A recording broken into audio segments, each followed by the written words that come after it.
I realized that I felt a lot of shame because of this business. Something that should have brought me pride, a sense of joy, was bringing me shame. And it was in ways in which I never understood. And I'm going to share that story, and hopefully, you will be able to see if you are shaming yourself unconsciously. Because the crazy thing is, we have gotten so good at shaming ourselves, we have gotten so good at holding ourselves back that a lot of the times we don't even recognize that we are actually holding ourselves back. To us, it's just rational thinking, it's just being very realistic, it's just assessing the possibilities. But that isn't the case. But to distill everything that I do, my business, because I've always struggled to tell the older generation, and I realized that I have no desire to tell the older generation or to try box what I do into one sentence. But if I were to put it in one sentence, it would be: I turn lead into gold. I help good people become great, and my chosen instrument is a mind. So essentially, I remove subconscious blocks that have been hindering people's progress, their performance in sport, in business, and I elevate their ceiling so that they can produce better and become better. On top of that, I always work on an identity level so that people change. See, one thing I realized with my business is that I had no problem of getting results. In fact, I had no problem myself of achieving a certain goal. But the problem that most people face, and the thing that they actually want, is to be able to consistently achieve their goal. For that goal that they once had is this goal to become their new baseline. Like, you don't want to make 10K a month. You want to make 10K a month for 5 months in a row. You don't want it to just be this one more thing. So early on, I think I felt a lot of shame of that because I hadn't qualified what success was. For me, success at the time was that I get my client to achieve a goal. But they would achieve a goal, then we'll stop working together and they don't achieve it again. And for me, that is the worst type of service-based business. My goal isn't for anyone to be reliant on me. It's for people to come to me. I share the information, I share the processes, and I give them the framework. I show them my way of thinking, how I would go about problems, so that they actually don't need me. Contrary to what a lot of people will tell you online, or the motives of a lot of coaches online, of which I don't like telling myself or saying I'm a coach. I just like sharing information. So my business, my role is to share information to you. But a lot of people want clients to stay with them for years and years and years.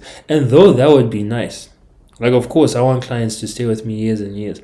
But I want my clients to stay with me because they genuinely want to stay with me, not because they need me to succeed. I don't want to be a crutch for anyone. And along with the line that this business does is I turn good people great, I've realized that I've always been obsessed with greatness. I've always been obsessed with the best players regardless of what they were doing.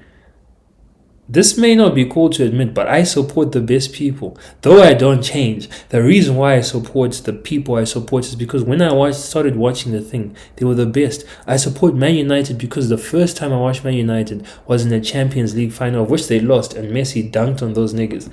But I could just recognize that Man United were in this final because they were good. And that's also the reason why I support Barcelona, because the first Barcelona game I watched was Messi doing mad things. And in my head, these were the two best teams in Europe. And at the time, they were the two best teams. The reason why Messi is the GOAT and he's my favorite player of all time is because I started watching him and he was the GOAT. I find it hard to support people just for the sake of supporting it. Why? Because I am so immensely interested in greatness. For the longest time, without knowing it, I've just been fascinated about what makes someone great, what makes someone as good as they are. And that is essentially what I want to do with my clients, to make people great. I want to become a scientist of greatness, an alchemist of greatness, turning lead into gold, turning good into great. And I realized that I felt shame about this because I never liked to advertise it. For the first year of doing coaching, I was helping this rugby player in France. I didn't tell anyone. I made one YouTube video, and it was just about the mental health aspect. Just one YouTube video. I never shared it on my Instagram, because I told myself, oh, my audience on Instagram, this is the Instagram page I've had since I was 11 years old. So it's not going to have my ideal client on there. But the funny thing is, the person I was coaching, I don't know where he came from, but it was just someone I could connect how I could know him. In fact, I could connect one place. There was someone I went to school with who was friends with him. But then that's not how we met. We didn't meet mutuals. But the point I was making is there could have easily been someone there, but I wasn't sharing it because it's sort of like I had imposter syndrome. I didn't believe that the results I was bringing were real. In fact, I knew they were real, but the funny thing that our mind does is it plays a trick on us. It makes us forget the good that we're doing. It makes us undermine the good we're doing. So we could get someone from A to B. And then we'll tell ourselves, oh, they got to A to B because they were going to get to A to B anyways. It probably isn't because of me. But yes, a huge part of it is because of you. But your mind's greatest ability is the ability to make you forget certain things. So I wouldn't advertise it. I wouldn't post on Instagram about it. So I was just posting general self-improvement stuff. And what that led to is I'll just take breaks from posting content because I wasn't aligned with the content, but I was doing it because I knew I wanted to grow a following. And I found that a lot of the times people need to take breaks. People burn out because they're not doing things that they're aligned with. Had I been posting about the stuff that I was genuinely interested in, which is greatness, which is the subconscious mind, which is how our minds create reality, I don't think I would have taken as much breaks, because the thing is, I'll go hard on Instagram pause. I'll go hard. And then after like 2-3 months, I'd need a month break. Sometimes even 2 months, I'd deactivate my Instagram. And that was harmful for business. But then the thing is, I wasn't even advertising. But imagine I get my clients from social media and I'm deactivating my Instagram. Like, it just didn't make sense. So I'm not going to say I'm never going to do that. I'll probably do it in the future. But I realized that's how I was. It was like I felt ashamed. And even coming from where I've come from, Zimbabwe, there's this. Of course, everyone wants to do well. But I don't know if it's unsaid or it's just like something that everyone feels. But it's like once you start doing well, it's like there's a target on your back. We don't explicitly say evil eye and stuff like that, but it's just like, don't let people know you're doing well. Don't let people know you're doing this. Only let people know if they need to know. Or don't advertise what you're doing. And not in those words, because it sounds stupid. Don't advertise what you're doing. Like, to have a good business, you need to advertise what you're doing. But like, not sharing the good things. So it led to me not sharing certain things. Let's say if I had tripled my income, which I did earlier this year. It was actually my client price. That's what I tripled. There's actually a car coming down. I'm recording this on my... anyways, I'll get into the details a bit later. But yeah, I tripled my client price, and it came off of the back of me losing a client, and I was using my frameworks. So essentially, beginning of the year, a client comes. Oh, I can't afford to carry on doing the lessons. I'm trying to save up some money. And I was like, damn, that was my only client at the time. And then I used my framework, internal alchemy, and 3 weeks later, I have a client who pays me 3 times more, who was, I thought, more aligned. And a few months later, I've stopped working with the client for other issues, but genuinely good client. Like, I was so grateful for that. And I was applying it, but then I never expressed it. I never shared that win online. Why? Because of these, let me not say stupid, but to me, stupid beliefs. Like the belief that if someone can see what you are doing, if someone can see the good going on in your life, they can ruin it. Because I feel like that just takes away from your personal power. Of course, people can pray on your downfall, but you can pray for your triumph. Doesn't make sense. Someone knowing that I'm doing good doesn't mean that it now increases the chances of things not going my way. And the funny way I've seen this is in the dating culture, specifically amongst black people. Black people, they will get engaged and cover their fiance's face. And it's like, dude, like at this point you're engaged, why are you still covering their face? And there's this subtle belief that when people know, they can ruin things. They're scared of being seen. They're scared of the possibility of sharing something that is good for them and then it not working out, or some people coming to ruin it. And even in my culture, people talk about witchcraft. Oh, Kuroya. I'm not good at speaking Shona, so like I don't care. I'm owning it. But I will get better. But people will say, oh, witchcraft, X, Y, and Z. But the same people will be worshipping God. And is your God weaker than the people doing witchcraft? Those energies, whatever you call them, right? At the end of the day, someone knowing you're doing good doesn't mean that you doing good is now at a cost. Because if you truly believe in yourself, other people knowing about your good, other people being envious of you doesn't mean that things are going to fail. And yes, the world acts and it has the law of balance. So things balance out. So if you're doing amazing and people hate what's going on, eventually something's going to balance out. But the thing is, the balance out happens in your life either way. You're doing amazing in your business and then you have a month that's rough. You have unexpected pitfalls. You go through hardship. But other people knowing about your good doesn't mean that, oh, the bad is going to come. And it's something that I suffered from. I was scared to tell people about what I was doing because I thought if I did it, it was going to ruin it. And I don't know if it's a type of shame or it's just certain beliefs, but I don't believe in it anymore. Because at the end of the day, the other person who may be preying on my downfall is just a human being. Right? Just like me. We're both made in the image of God. We both have the Spirit of God within us. So why is their Spirit of God, why is the power of their thoughts, the power of their envy more powerful than the power of my drive, the power of my purpose, the power of my mind? It's not. But the only thing that makes it so is my belief that if they know, they could ruin what I'm doing. When there's celebrities out there, people who know everything, but even though people know everything, they keep on doing better and better and better. And I don't know if that counts as shame. The point of this video was how I felt shame about my business. It's like I felt small. Whenever I was charging clients, what they would ask, they would be like so interested, and they would get to the price. And I would be like, I'd actually give a chuckle before I said the price. And at the time, when I used to do this, it was $9.99 USD. By the way. And I feel like that chuckle unconsciously communicated this person doesn't believe in the value of his product. And I feel as if I didn't.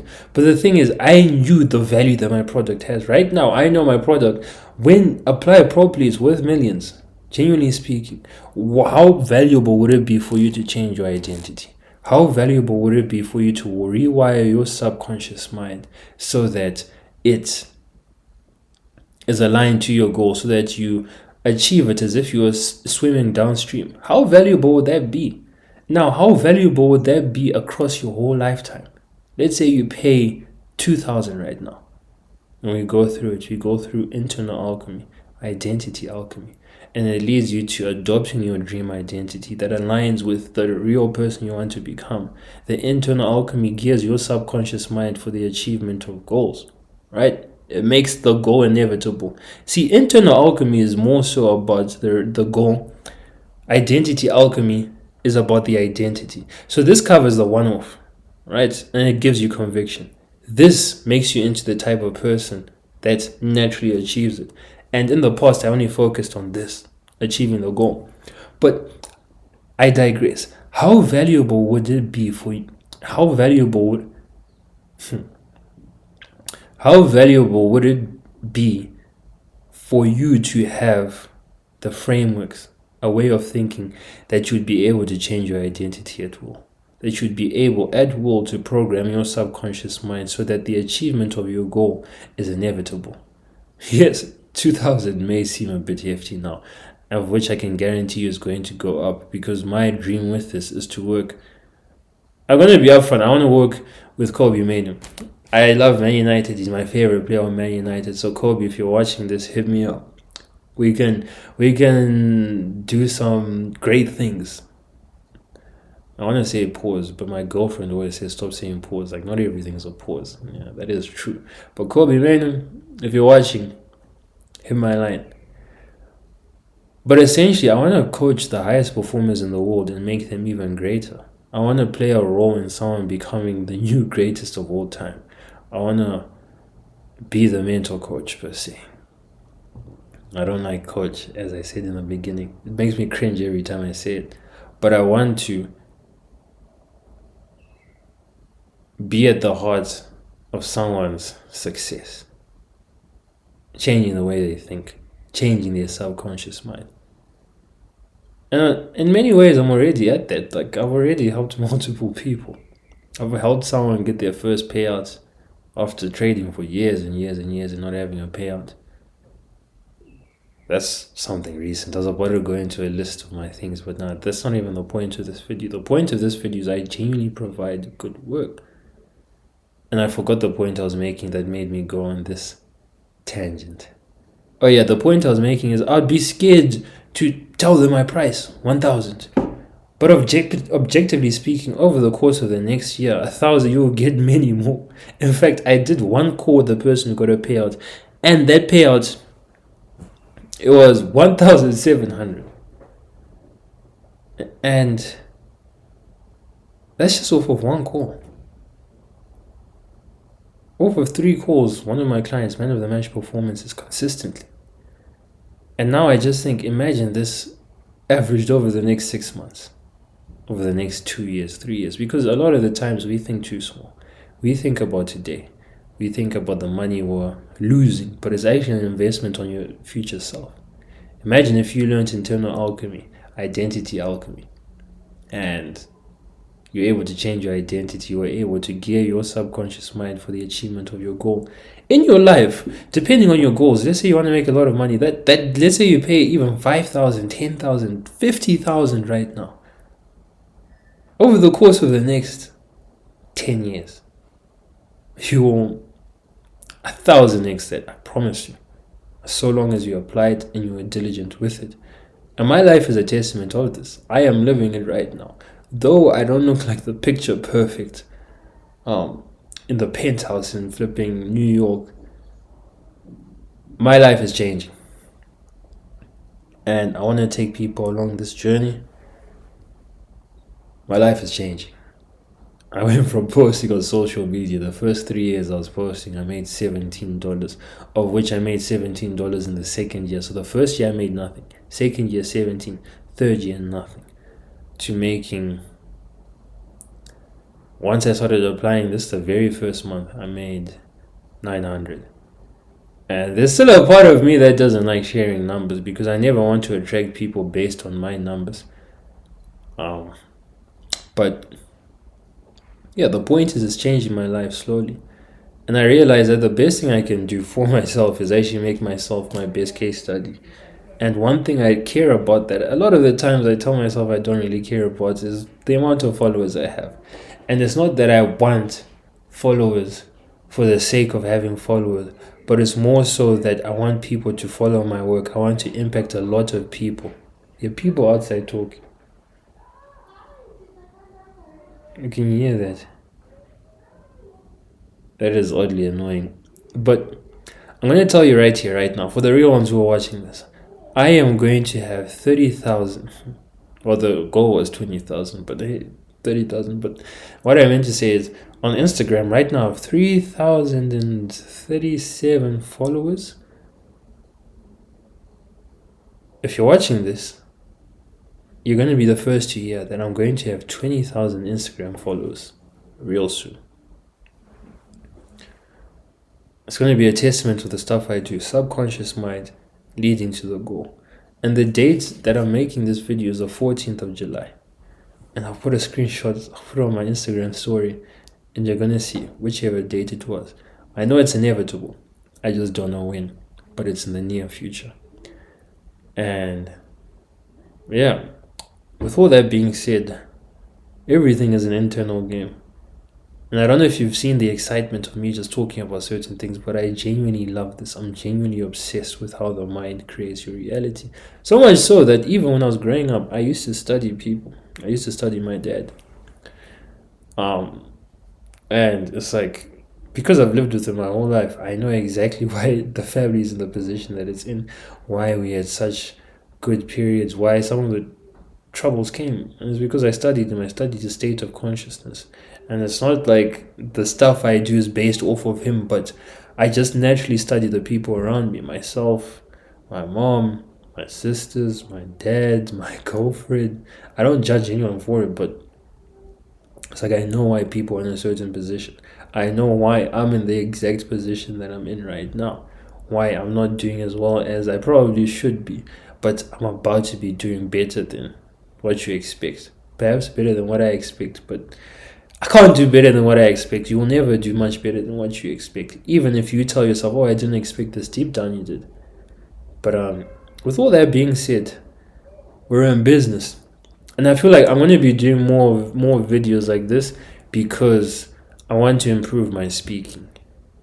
When I'm recording short form content, like I can cut it, I can be like, okay, let me redo this. But with this, once I press play, once I'm 2 minutes in the video, the idea of me restarting the video, the idea of me editing and cutting this out, oh. So the more cuts you see, just know the boy was not speaking properly that day.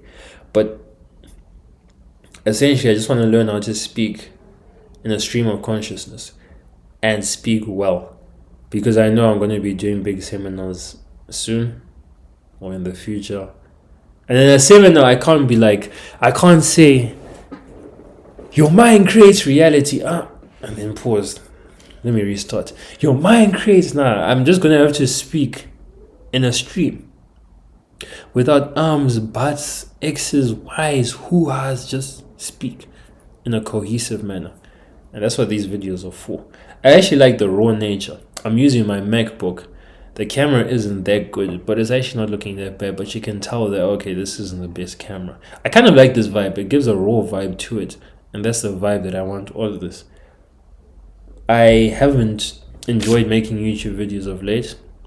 And in fact, I started this page. It's a new one. It has 8 subscribers as I'm posting this. And yeah, I think I'm just going to do raw videos. Who knows?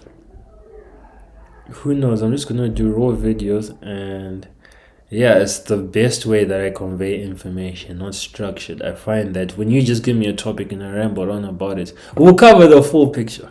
I may go left, I may go right, I may go diagonally, but in the end, we'll have a full circle. But I hope you enjoyed this video, and if you don't like this raw stuff, this talking heads, a lack of editing, I'll probably put captions, then leave. Quite honestly, like leave. Leave, because I'm not going to change it for you. But with all that being said, I hope you have a lovely day, and I hope you're mindful of the ways in which you are creating your reality. All your hardships, all your triumphs, you're currently bringing it onto yourself. And that could be both frightening and could be exciting, because it means you're your biggest enemy, but it also means that you are your biggest supporter. But with all that being said, good day. Now I have to click.